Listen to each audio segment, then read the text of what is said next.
Assalamualaikum warahmatullahi wabarakatuh. Sahabat lisan Islamiyah semuanya, pada kesempatan kali ini saya akan membahas ataupun saya akan menceritakan sebuah kisah yang berjudul Kisah Matinya Dajjal pada Akhir Zaman. Namun sebelum itu, buat kalian semuanya yang tidak ingin ketinggalan kisah-kisah lainnya ataupun kisah-kisah terbaru, jangan lupa untuk menekan tombol subscribe-nya agar channel kita makin maju dan juga makin berkembang dan yang pastinya bermanfaat. Kisah langka akhir zaman pengejaran Dajjal. Dajjal ini berasal dari bahasa Arab, yakni Dajjala, yang bermakna kekacauan. Dia akan keluar dari Khorasan, yaitu wilayah negeri Iran, diikuti dengan 70.000 orang Yahudi untuk melakukan kerusakan selama 40 hari. 40 hari dalam hal ini adalah hari pertama seperti 1 tahun, hari kedua seperti sebulan, hari ketiga seperti 1 pekan, dan hari lainnya seperti biasa.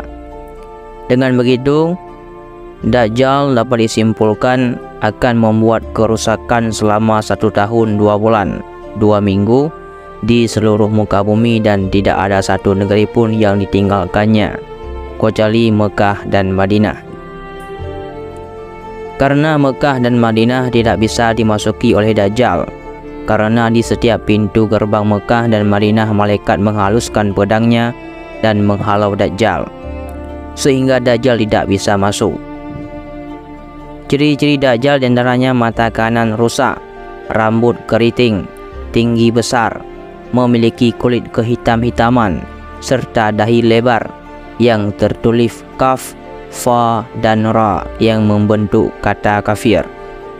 Sebagaimana Rasulullah SAW bersabda, tidaklah seorang nabi pun diutus selain telah memperingatkan kaumnya terhadap yang buta sebelah lagi pendusta. Ketahuilah bahwasanya Dajjal itu buta sebelah, sedangkan Rabb, adapun Allah Subhanahu wa Ta'ala, tidak buta sebelah. Pesan Nabi Muhammad SAW, ketika Dajjal keluar dari suatu lokasi, maka menghindarlah walaupun harus berlari ke gunung.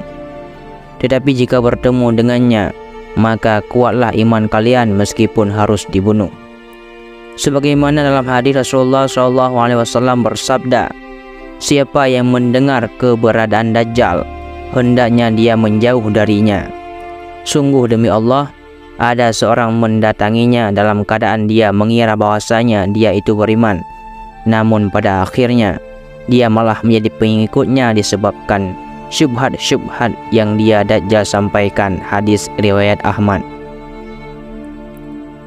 Dajjal memiliki api di tangan kanannya, entah di telapak tangan atau di sisi kanan tubuhnya.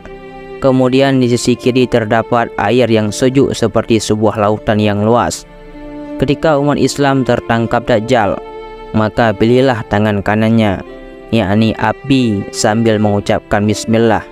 Sesungguhnya api tersebut adalah lautan yang sejuk. Sebagaimana Rasulullah SAW bersabda, sungguh aku tahu apa yang ada bersama Dajjal. Bersamanya ada 2 sungai yang mengalir. Salah satunya secara kasat mata berupa air putih, dan yang lainnya secara kasat mata berupa api yang bergejolak. Bila ada yang menjumpainya, hendaklah mendatangi yang ia lihat berupa api dan hendaklah menutup mata. Kemudian hendaklah menundukkan kepala lalu meminumnya, karena sesungguhnya itu adalah air dingin. Hadis riwayat Muslim. Dajjal akan makin banyak memiliki pengikut seiring berjalannya waktu. Ditambah lagi dengan adanya media sosial, sebagian ulama mengatakan popularitas Dajjal akan makin cepat terekspos. Tidak hanya itu, Dajjal juga akan sangat mudah mengelilingi dunia bumi. Terlebih lagi dengan adanya transportasi seperti pesawat, karena memang ada ulama yang mengatakan bahwa salah satu tanda-tanda kiamat adalah adanya besi yang berterbangan sebagai tunggangan manusia.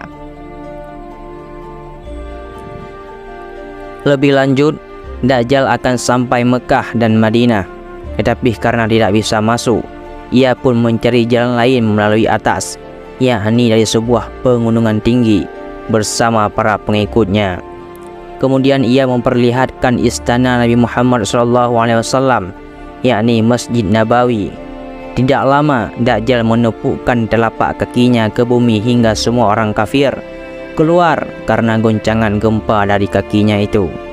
Semua orang yang munafik akan keluar kecuali orang-orang yang beriman. Lalu akan ada seorang anak muda yang hatinya bersih keluar dari Madinah.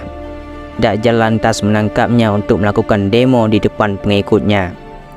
Dajjal berkata, "Saya Tuhanmu." Anak muda itu dengan tegas berkata, "Kau adalah Dajjal yang telah disampaikan Nabi Muhammad SAW."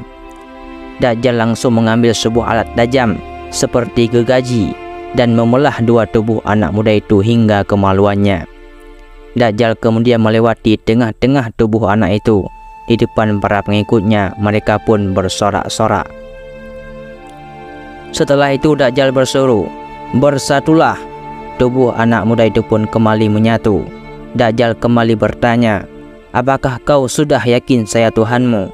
Anak muda itu dengan yakin berkata, "Saya bertambah yakin bahwa kau adalah Dajjal yang disampaikan Nabi Muhammad SAW." Mendengar jawaban itu, Dajjal menyerah dan berhenti menyentuh anak muda itu. Ya, Allah Subhanahu wa Ta'ala telah menyelamatkan anak muda tersebut. Singkat cerita, Dajjal akhirnya tiba di Palestina, tepatnya saat ini di Israel. Ada sebuah kota bernama Babylon yang juga sudah tercantum di hadis Nabi Muhammad SAW sejak lama dan kini benar adanya, bahkan menjadi kota favorit Israel.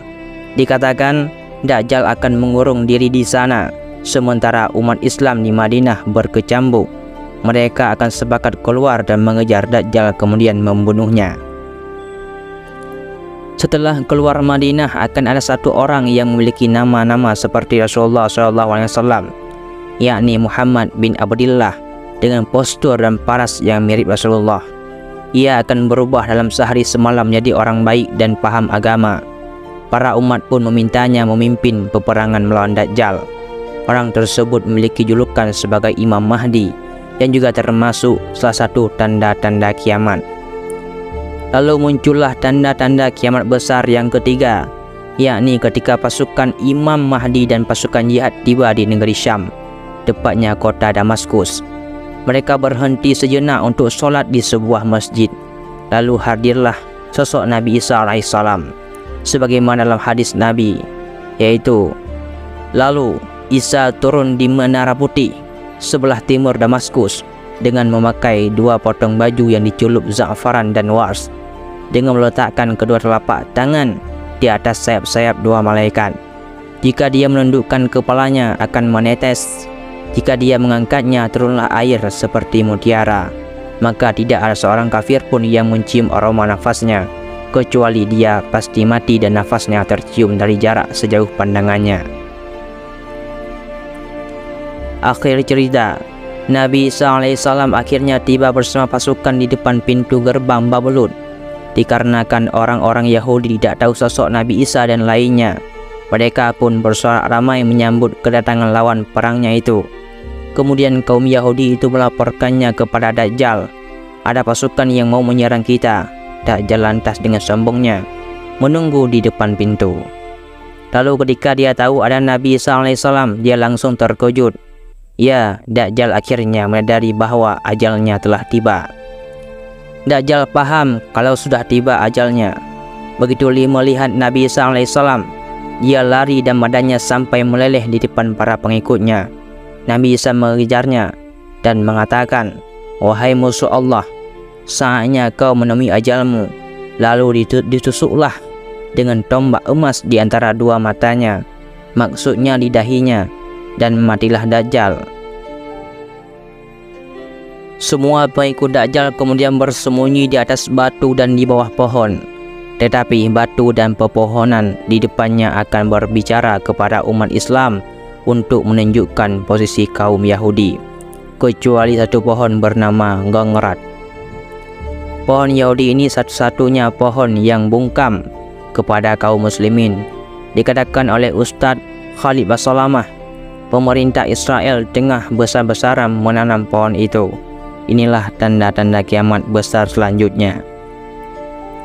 Setelah kejadian itu, agama Islam akan masuk ke semua rumah di muka bumi.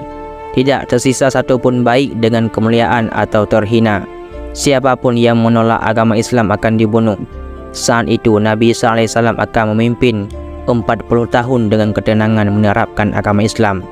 Ia tidak akan segan membunuh semua babi dan menghancurkan agama lain. Alhasil, hanya tersisa umat Islam di muka bumi ini. Wallahu a'lam bishawab. Jadi hanya inilah yang dapat saya sampaikan. Mudah-mudahan bermanfaat bagi kalian semuanya. Saya akhiri, wallahu a'lam bishawab. Assalamualaikum warahmatullahi wabarakatuh.